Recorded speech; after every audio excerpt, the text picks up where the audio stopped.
It's what I do. I've done 3 stand-up tours. I've done other national tours. It's something I like doing very much. But I think the time is right for this. These are very interesting times that Canada is in right now. It's for the first time, another nation is threatening our sovereignty. There's a lot of confusion out there. Our greatest trading partner is suddenly no longer our friend, being very aggressive. That said, that has permeated almost every aspect of our lives, but it actually hasn't impacted my act at all. Like I'm doing the same act. I decided a long time ago that everything I do was going to be celebrating the country. And I'm not saying that's the only way forward, because a lot of comedy comes from tearing things down. That's just not my lane. I chose to go a different lane. So I've always celebrated the country, and I think people are in the mood for that now. And I'm really looking forward to getting out there and doing my part on the road. Talking to Americans, it really was one joke over and over again, but it was a joke that Canadians really enjoyed. But I'll tell you the truth, the first time I did it, and it was a total fluke, it was just something that happened at the end of a shooting day. I had no idea that it would turn into the segment that it became, or the TV special that came about as a result. And I always felt a little guilty, because I always thought I was relying on the kindness of Americans, because I would often say, hey, do you have a moment for television? They'd say, nope. And I'd say, for Canadian television? They'd go, oh, of course. Like, there was this incredible feeling of goodwill and generosity towards Canada as a whole. Now, these were different times. Nobody ever saw that in the United States. So I always felt a little bit guilty, but I was aware that, by and large, Americans knew nothing about Canada, but they did know we were the neighbors, and they wanted to be only generous and kind to the neighbors. And that has clearly changed somewhat. People are very suspicious of Canada. I think Americans are more suspicious of everyone. And both inside their country, their neighbors, and then outside of their country as well. I don't think you could do that segment today. I mean, there's a million people doing very successful man or woman on the street segments in the States and all over the world. No one's doing anything quite like what I was doing. Many people did it after. Jay Leno used to do it. I think it would, I don't think you could do it now. Yeah. Also, people are more, I can't believe I've reached a point where I'm old enough to say, well, it was a different time, but it was a kinder, gentler time. When people saw me, a young man at the time, in a suit and the big camera and the camera operator and my producer with a clipboard, they never thought in a million years this could be a comedy show. They just thought we're the news, and the news is to be trusted. So they were very different times. Well, I always thought Canadians were too quick to look down our nose at America in many ways. We were a bit holier than thou for a little too long.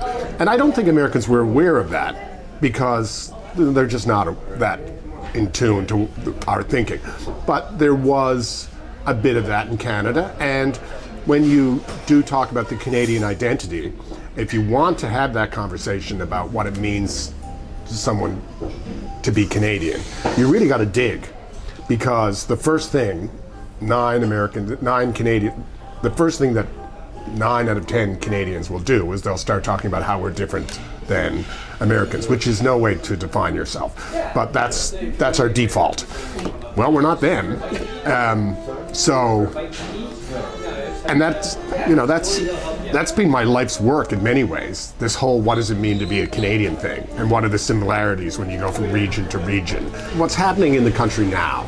People are standing in the middle of drugstores Googling, what's a Canadian toothpaste? And they're reading labels in the ways that they've never read before. And they're making choices about whether they'll eat a kiwi fruit. That's new. But I think it's always been there. Canadians, we're a proud country. There's no doubt about it. We've never beat the drum and said, we're number one, we're number one.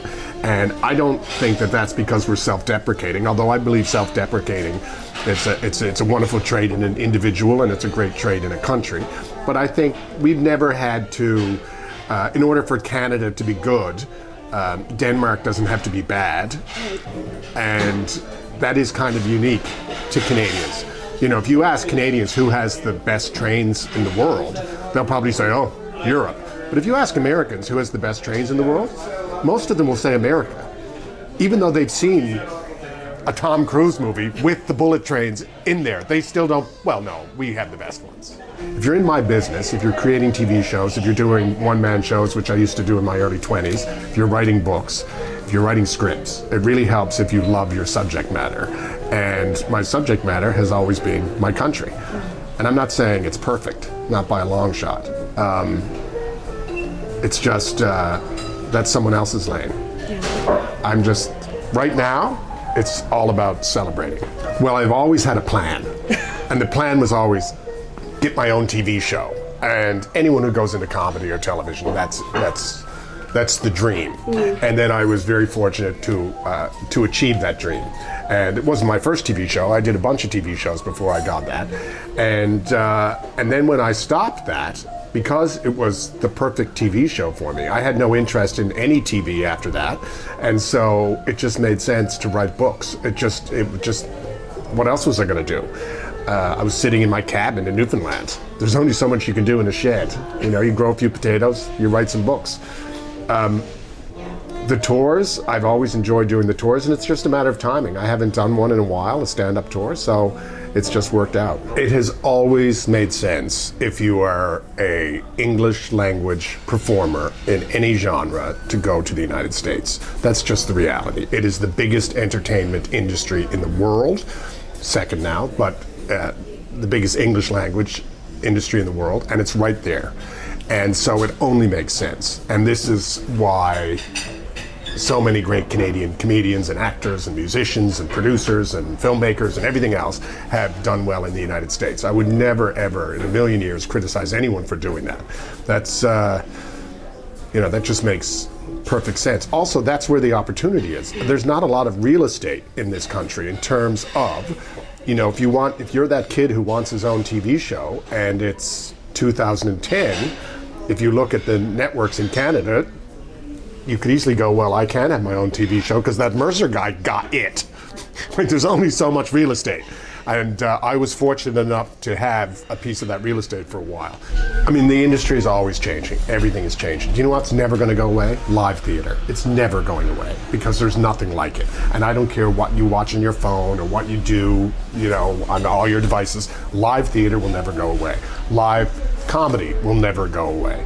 And yes, we live in an era where a kid in Sudbury can start doing comedy with his cell phone and become a superstar, and that's great. And then he can go out and tour if he wants, but it's just two different things. And there are people out there who aren't that familiar with seeing stand-up because maybe they don't go to clubs, for example. But my fans, a lot of them, they like the idea of going to a theater, big fancy room, and seeing a great night of comedy. And you know, most of them, if the ones who've never done it before will walk out and go, their minds will be blown by great stand-up. I'm talking about other stand-ups, not me, by the way, but yeah, there's nothing like it.